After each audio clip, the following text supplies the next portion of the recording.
Yesterday, there was this horrible, horrible tragedy in Times Square. A man drove his car onto the sidewalks for 3.5 blocks, killing one person, injuring at least 22 others. But hey, it wasn't terrorism. Did you hear that? It wasn't terrorism. At least that's what the authorities told us and are still telling us.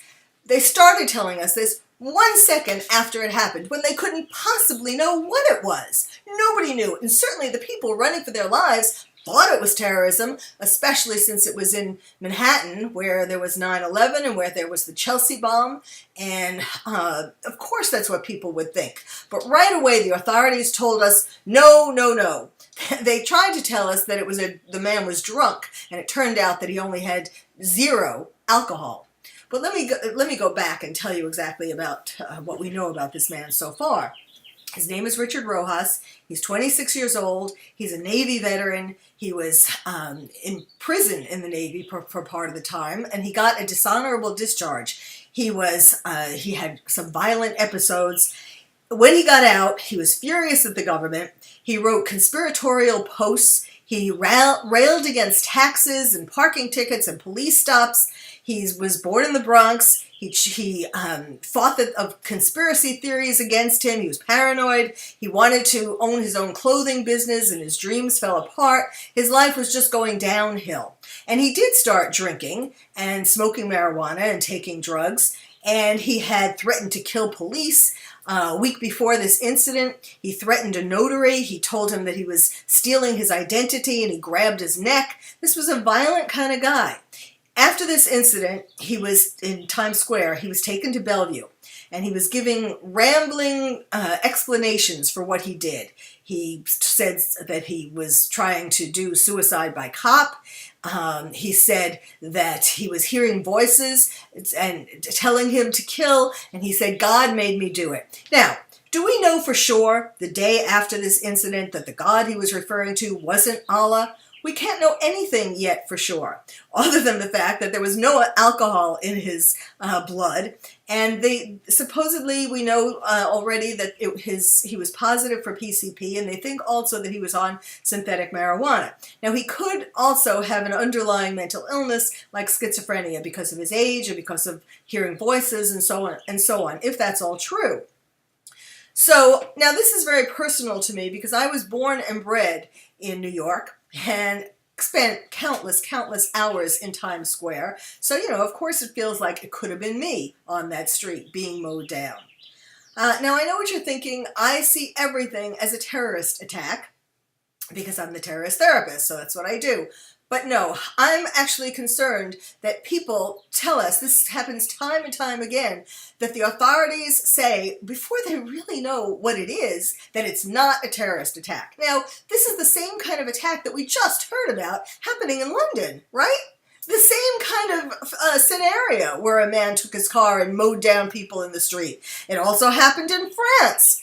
So this is one of the things, in fact, that terrorists try to tell lone wolves to do. And just 3 days before this attack this incident in Times Square, there was a video put out by the son of Osama bin Laden telling people, encouraging lone terrorists to create terrorist attacks and saying that they don't have to learn complicated recipes for building bombs. They can just take things that they have, like vehicles, and run down people, or like knives. So, with the authorities remembering or knowing even about that when they said for sure right away this wasn't a terrorist attack, how do we know that Richard Rojas wasn't inspired by things that he knew, if not that video, things that he knew about terrorism? Because he was angry at the government, he was angry at the U.S. He's the kind of person who is very vulnerable to being recruited by terrorists.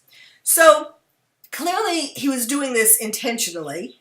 Whether it was an attack or not, but there was no braking, and he was only stopped by an obstacle that was put in the street. Actually, they had just finished building putting obstacles in the street in Times Square to prevent cars from running over pedestrians, either because of an attack or because of an accident. So, I mean, really, was it that out of the question to think that this could be an attack? Now, The mayor, again, he was one of the first ones to say it wasn't an attack, and the police and so on. They're treating us like kindergartners, like they're there. Take it easy, folks. Of course they don't want us to panic, but at the same time, that's preventing us from doing something to protect ourselves. I mean, yes, the people ran, but there could have been a bomb in that car, and eventually somebody said something, to the people, to get further away. But if people don't think that it could possibly be a terror attack, they won't know to go somewhere where they could protect themselves more thoroughly than just standing a little distance away. Things like that. We can't be lulled into a false sense of security. I know, we want to be in denial and this feeds that and so on, but then we don't prepare ourselves psychologically and physically to make ourselves more resilient when there will be attacks that come. I mean, that's the thing. There are going to be future attacks. I kind of hate to keep bringing this up, but the reason why I'm doing it is to make sure that you do prepare yourselves and do become more resilient, so that you'll be stronger and be able to survive a terror attack, survive and afterwards. I mean, I don't mean just not be killed, but also go on and continue to try to reach your dreams. And one day, they're going to be saying, right after it happens, an incident, a tragedy, that it isn't a terrorist attack, and in fact, it will be. It's just inevitable that one day it will be, after they've told us they're there, and then what's the worst part of it is we're not going to be able to believe them in the future.